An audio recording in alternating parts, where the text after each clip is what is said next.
Mesdames, Mesdemoiselles, Messieurs, bonjour. Ce matin, à 9 h, ont commencé en Égypte, au Caire, les obsèques du président Nasser. Et ces funérailles sont en train de prendre une dimension fabuleuse. Il y a actuellement, dans les rues de la ville, des millions de personnes, 5 millions, 6 millions, on ne sait pas, on ne sait plus. Et jamais, sauf peut-être en Chine populaire, on a assisté à un tel mouvement de foule. La cérémonie n'est pas encore terminée, le cortège a été arrêté un nombre incalculable de fois, tant la foule était dense et compacte sur le passage.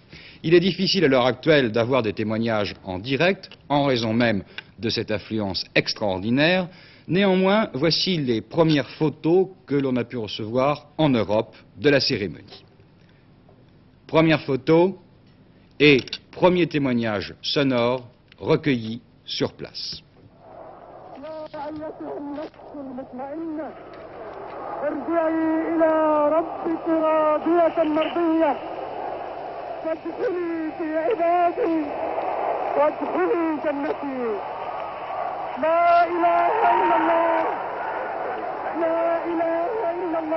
Ce sont les commentateurs de la radio et de la télévision égyptienne que nous entendons. Et dans quelques instants, nous allons revenir sur le déroulement des obsèques du président égyptien. Je vous rappelle donc que les liaisons ne sont pas faciles et qu'en raison même de cette affluence que vous avez pu voir sur ces photos, la télévision égyptienne elle-même a dû interrompre à plusieurs reprises ses émissions.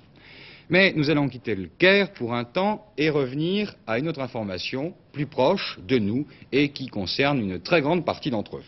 En effet, depuis quelques minutes à peine, vient de s'ouvrir à Paris, à la porte de Versailles, le 57e salon de l'automobile. Pendant ces prochains jours, dans notre journal, nous ferons une large place à cet événement national et international, puisque 25 pays exposent leurs modèles.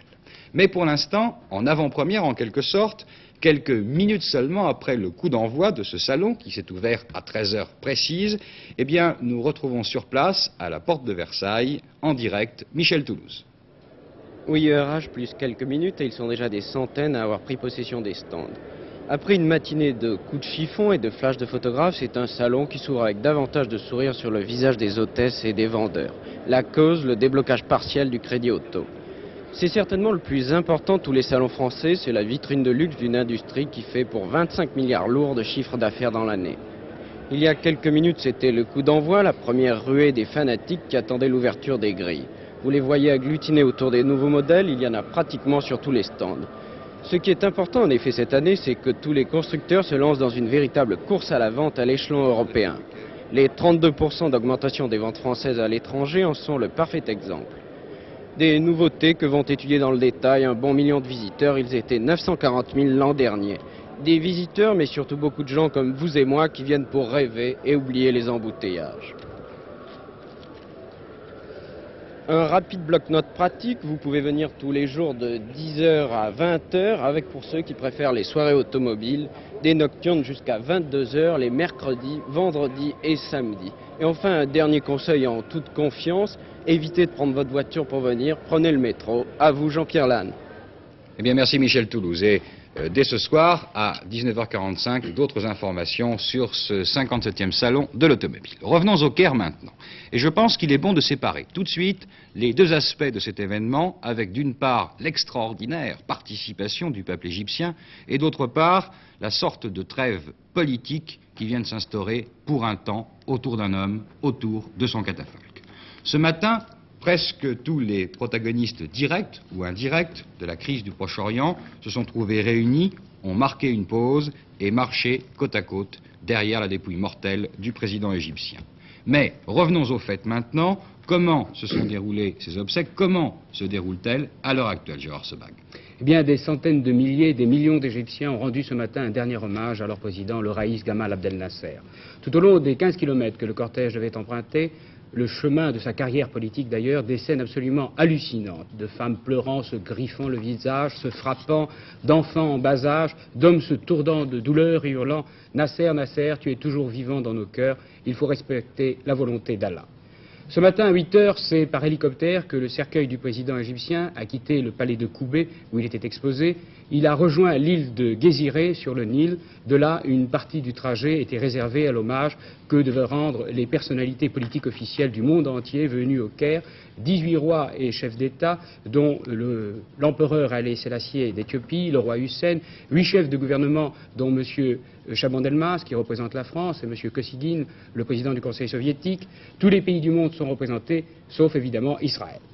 La femme de Gamal Abdel Nasser a un malaise, elle s'évanouit, le deuil est porté par son fils aîné. 5000 cadets de l'école militaire égyptienne précèdent le cortège. Après l'hôtel Hilton qui surmonte le Nil, les chefs d'État, les chefs de gouvernement laissent la dépouille de Nasser à son peuple, le peuple égyptien. Le cercueil du président Nasser a été déposé sur un affût de canon, entouré de 40 généraux égyptiens, dont le général Neguib, celui dont il prit la place en 1954. 2 blindés ouvrent le chemin, mais le service d'ordre est débordé. Les barrages sont rompus, les blindés sont obligés de se placer de part et d'autre du catafalque. Tous voudraient toucher une dernière fois leur idole. Des bagarres éclatent autour du cercueil, le cortège est arrêté pendant 1h30, la police est obligée de charger pour dégager le chemin. Le cortège s'engage enfin sur l'avenue Ramsès qui mène à Héliopolis. À 12h18, le cercueil de Gamal Abdel Nasser, porté par des officiers et des soldats, entre dans la mosquée Gamal Abdel Nasser, dont la construction a commencé en 1962. Elle est située entre le palais de Koubé et le faubourg d'Héliopolis. La prière commence, c'est là la dernière demeure de celui qui, pendant près de 16 ans, a régné sur l'Égypte. D'après tous ceux présents à ces obsèques fantastiques, il semblait assister à l'enterrement d'un dieu, peut-être même à celui d'un pharaon de l'Égypte antique. Eh bien, merci Gérard Assebach. Des images en tout cas à 19h45 et peut-être au cours de notre flash de cet après-midi.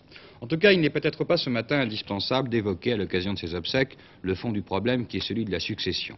Mais disons que la lutte pour le pouvoir doit être serrée et les influences extérieures nombreuses. Au Caire, en tout cas, dès cet après-midi, vont reprendre les consultations politiques officielles et officieuses. Le médiateur soudanais, le général Nimeri, a convoqué dès 18h une sorte de sommet arabe dans la capitale égyptienne, tandis que certaines délégations étrangères resteront quelque temps encore en République arabe unie pour consultation. Par ailleurs, en ce moment même, en Jordanie, la situation est toujours aussi précaire à la suite des combats qui cette nuit encore avaient lieu dans le nord du pays. Et une commission de contrôle s'est rendue sur place. Le gouverneur militaire général de Jordanie, le maréchal Abbès El Majali, a tenu à accueillir lui-même à son arrivée à Amman le Premier ministre tunisien, M. Barli Lakdam, qui dirige la mission du Comité supérieur arabe. Ce comité est chargé de contrôler l'accord conclu dimanche entre le roi Hussein et M. Yasser Arafat, accord qui prévoit l'arrêt des hostilités en Jordanie. Au cours de leurs entretiens, le maréchal Majali et M. Lakdam ont également évoqué la situation générale dans la capitale. Après les combats acharnés qui se sont déroulés en effet à Amman, la ville n'est plus que ruines et décombres. De vastes opérations de nettoyage sont maintenant entreprises dans Amman, mais les problèmes paraissent insurmontables. Véhicules brûlés et débris de toutes sortes jonchent les rues de la capitale. La plupart des immeubles ont été atteints par les obus des combattants et de nombreux blessés gisent encore sous les décombres. Le danger d'épidémie s'étend malgré tous les efforts prodigués par les sauveteurs. Dans de nombreux quartiers d'Amman, l'eau manque encore et la nourriture y est plus qu'insuffisante, en dépit de l'aide humanitaire apportée par de nombreuses nations.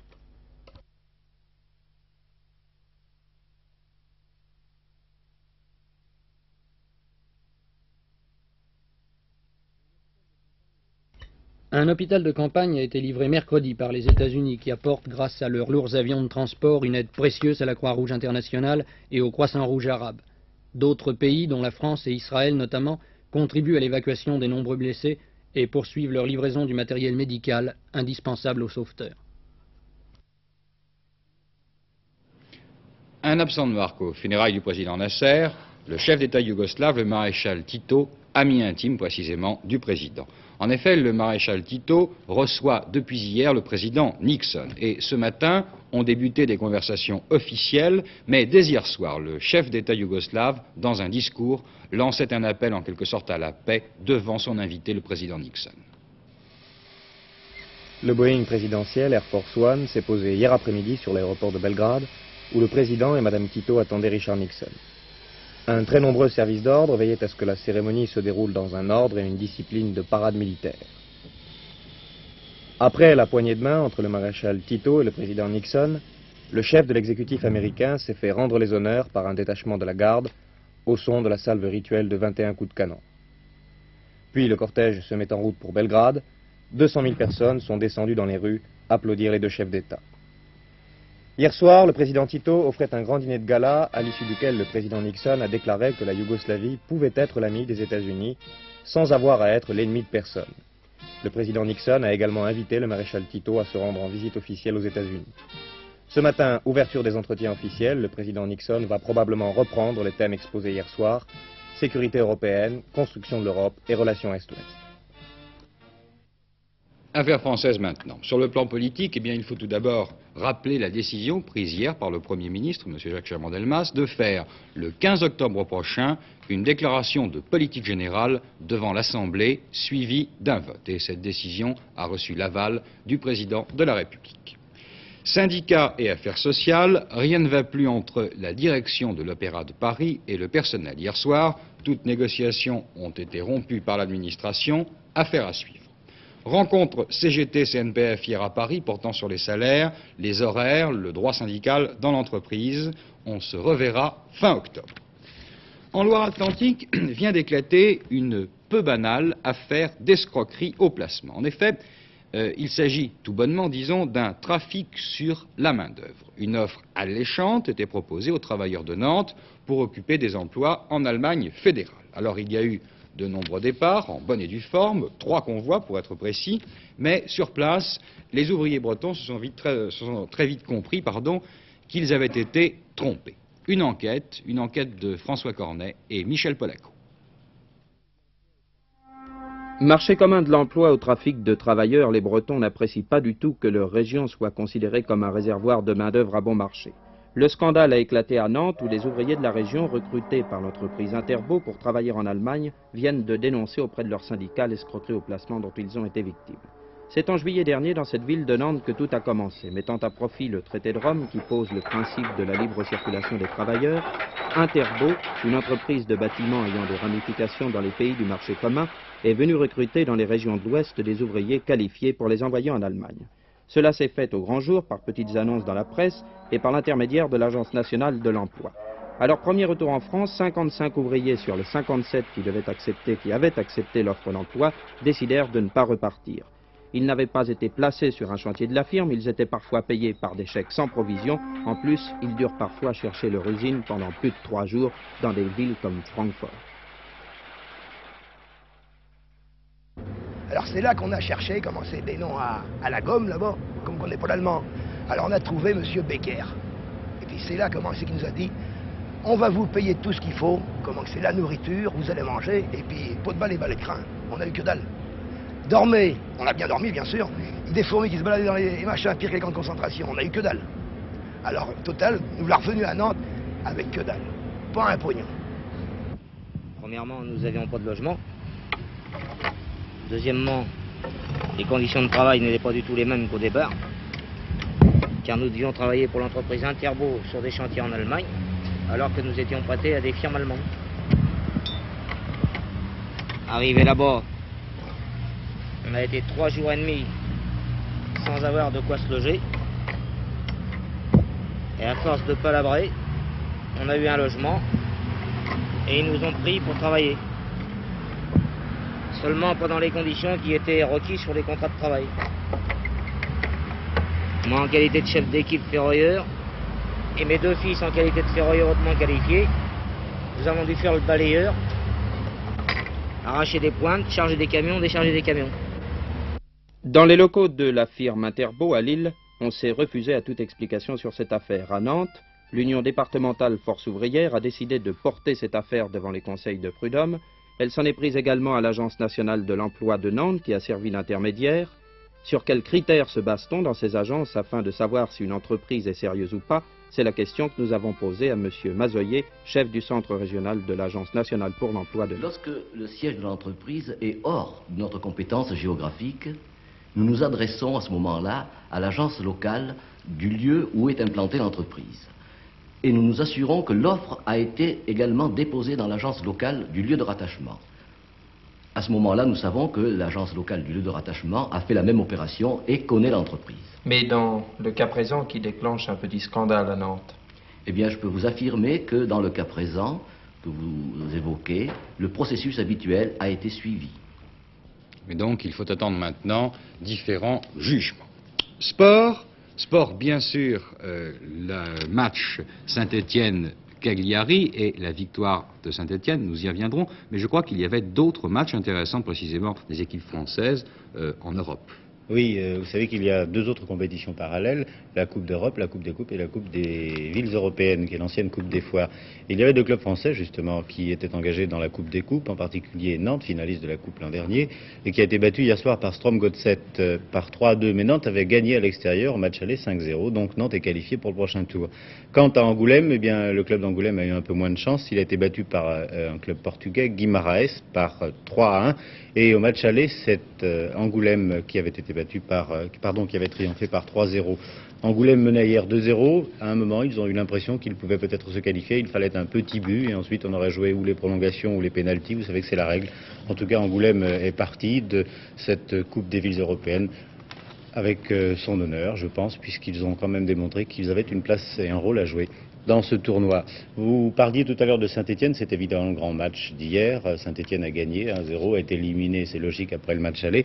Mais il ne faut pas oublier non plus une grosse surprise hier en Coupe des clubs champions.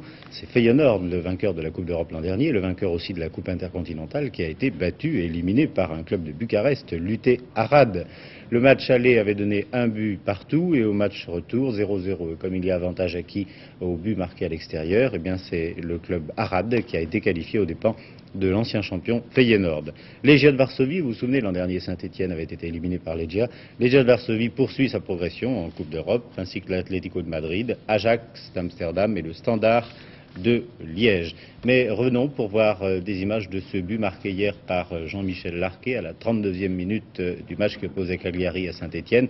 C'est un but qui aurait pu peut-être en amener d'autres. En tout cas, le handicap était sévère. Vous savez, 3-0 après le match aller. Et cela a été quand même une domination de Saint-Étienne. Vous voyez ici Keita qui a feinté les arrières. Keita qui va très bien recentrer sur Larquet, placé lui aussi. Et un arrière de Cagliari fait une faute. Albertuzzi est battu. C'est un très beau but de Larquet, malheureusement le seul de la partie. Saint-Étienne a gagné, mais a été éliminé par un grand monsieur quand même du football, qui est Cagliari, du football européen, car Cagliari est une très très belle équipe. On pense qu'elle pourrait peut-être aller en finale cette année. J'aimerais, avant de terminer, vous parler aussi des performances des Françaises au golf. Par équipe, elles sont en tête à Madrid, puisqu'elles possèdent 141 points devant les États-Unis, 145 points. C'est tout à l'honneur du golf français qui va peut-être décrocher un deuxième titre féminin au championnat du monde. Parfait. Merci Jean-Michel Lelio. Histoire ancienne et musique classique. Nous allons nous rendre maintenant dans un des hauts lieux de l'Antiquité, à Persépolis, l'ancienne capitale des Perses, au temps de la dynastie des Achéménides. Et chaque année, en effet, à Shiraz-Persépolis, se tient un festival consacré au théâtre et à la musique classique et contemporaine. Et ce festival a lieu dans les ruines même de l'ancienne Persépolis.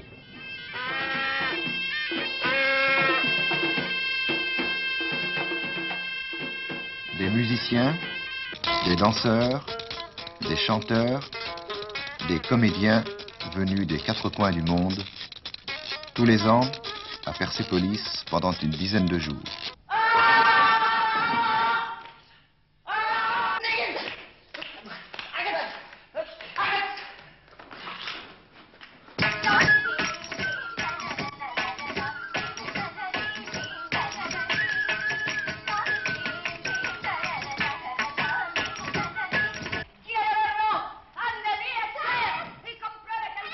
Du théâtre de Jean Genet à la musique de Ravi Shankar,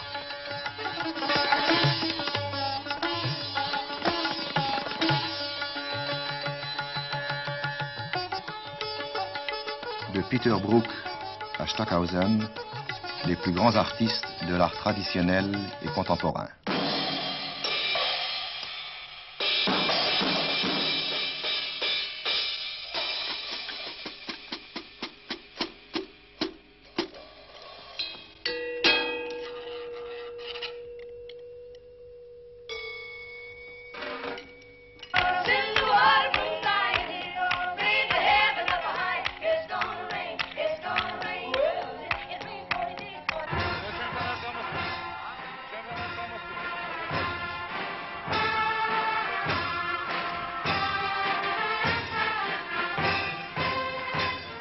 Sa Majesté impériale, la Chabanou d'Iran, monte ces mêmes marches qu'il y a 25 siècles, tous les ans également, c'était pour les fêtes de la nouvelle année, montaient notables et dignitaires venus des Indes et d'Égypte, d'Éthiopie et d'Arabie, de Libye et de toutes les provinces de l'empire des Achéménides.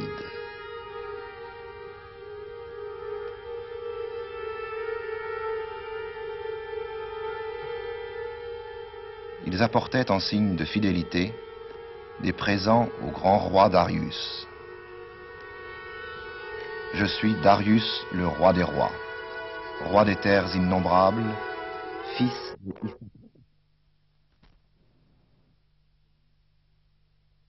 Nous avons manqué quelques secondes de ce reportage fort intéressant.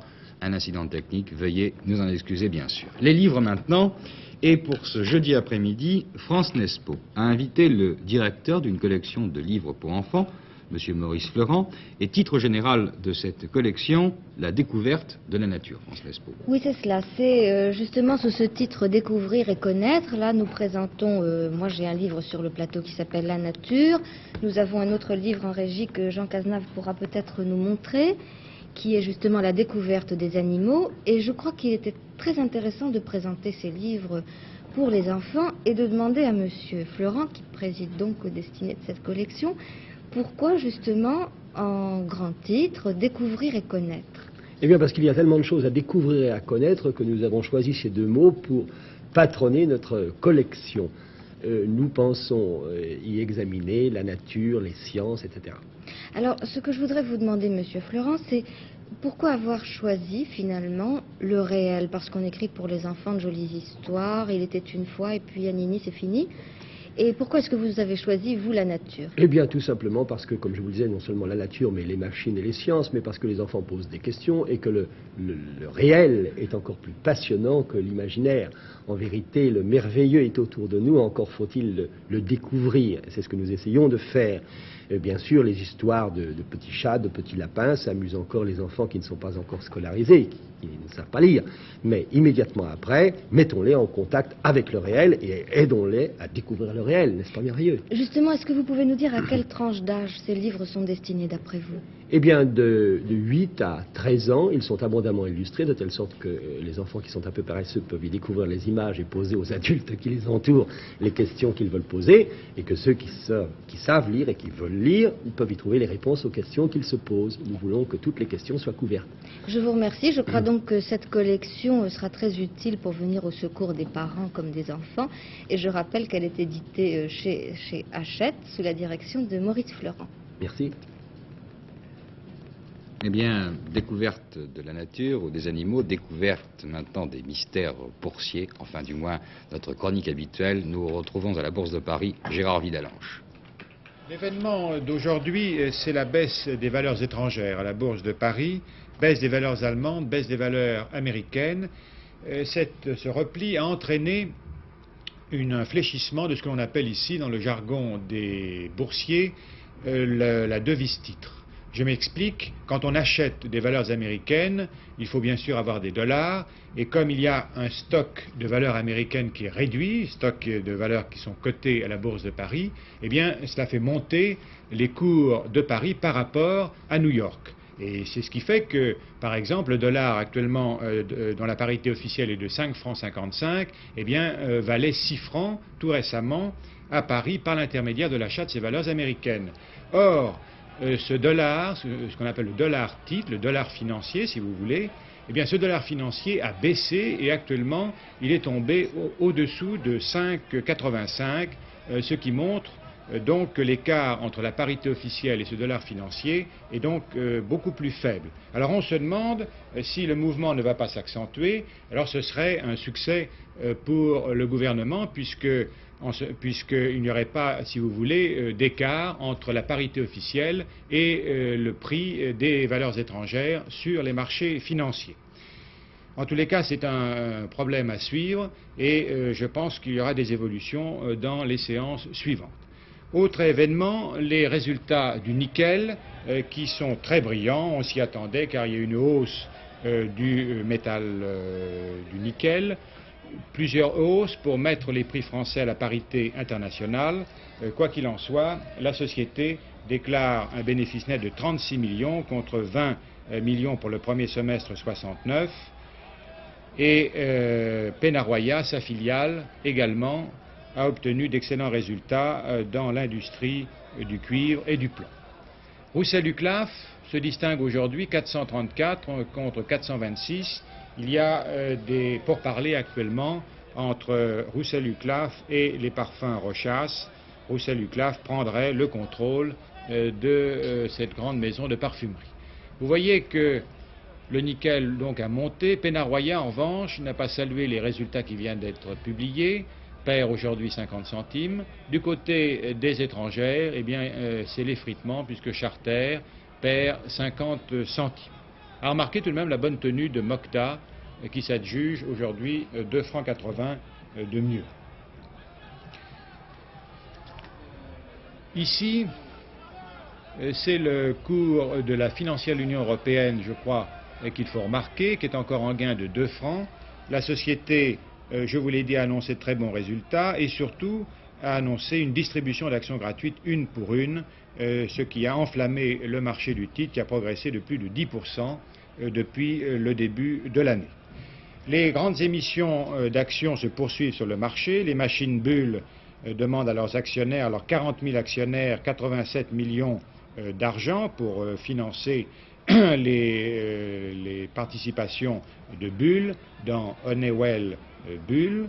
Et lundi prochain, ce sera le tour de Devindel de se tourner vers ses actionnaires. La société, en effet, va émettre une action nouvelle à 60 francs pour 3 anciennes au nominal de 50 francs. Vous voyez le cours de Bull qui gagne 50 centimes aujourd'hui. Le printemps perd un peu de terrain. On se demande si, après les allègements sur le crédit à la consommation, les ventes des grands magasins ne vont pas s'améliorer. Actuellement, il y a incontestablement un certain marasme dans les grands magasins. Et vous voyez que les titres sont plutôt en baisse aujourd'hui à la Bourse de Paris. Sur Péchinet et Eugene Kuhlmann, la fièvre est tombée. Péchinet aujourd'hui annonce une nouvelle importante, une extension de ses activités en Australie. La société va être intéressée à l'édification d'un complexe de production de bauxite et d'alumine en Australie avec de grands partenaires internationaux.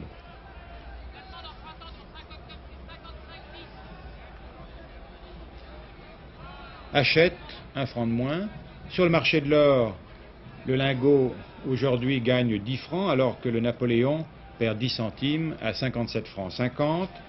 Sur l'emprunt Ramadier, le 5%, le coupon a été détaché, le coupon de 2 francs 50. Alors c'est l'avant-dernière échéance de cet emprunt qui va disparaître car l'année prochaine, tous les titres seront remboursés. Vous voyez que le cours actuel est de 90 francs 20. La valeur de remboursement sera probablement supérieure de l'ordre de 92 à 93 francs. C'est un emprunt qui est indexé sur l'évolution des valeurs françaises. Je voudrais maintenant vous présenter un rapport illustré de sociétés. Les sociétés actuellement font de grands efforts pour intéresser leurs actionnaires et ce sont des rapports qui contiennent de très nombreux graphiques. C'est celui de Dolphus Mig et ces documents sont très remarquables. Et j'incite beaucoup les actionnaires à écrire aux sociétés pour demander ces rapports d'activité qui leur permettent de se faire un jugement sur l'évolution des grandes affaires françaises. C'était la Bourse de Paris. À vous les studios. Eh bien merci. Et je vous rappelle avant de terminer ce journal les 2 faits importants remarqués aujourd'hui. 2 manifestations populaires aujourd'hui qui groupent effectivement des millions de participants au Caire, bien sûr, pour les obsèques du président Nasser. Et ne l'oublions pas, en Chine populaire pour l'anniversaire de la Révolution. Merci de nous avoir écoutés. Cette émission est maintenant terminée. Bonne journée à tous.